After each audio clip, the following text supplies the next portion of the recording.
Bismillahirrahmanirrahim. Biz gündəlik həyatımızda ictimai nəqliyyatdan tez-tez istifadə edirik.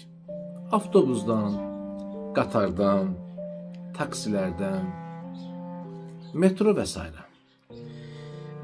Təəssüf biz xoşagəlməz hadisələrin də şahid oluruq. Görürsən ki, qatarda bir gənc xanımdır, bir gənc bəydir. Oturub özündən yaşlı insana yol vermir. Hə, indi tamam, bəzi əzizlərimiz gəlib deyəcək ki, qardaş, o da pul verir da. Bəli, düz deyir. O da pul edir, o da ödəniş eləyir. Oturmağa da haqqı var.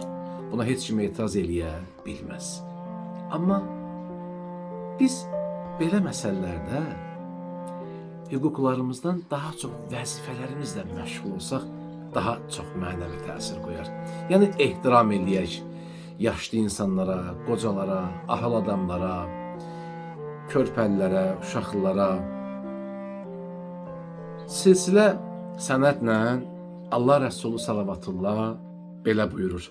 Kim yaşlı və ahıl şəxsin fəzilətini anlasa və ona ehtiramla yanaşsa, Allah onu qiyamətin şiddətli qorxusundan amanda saxlayar.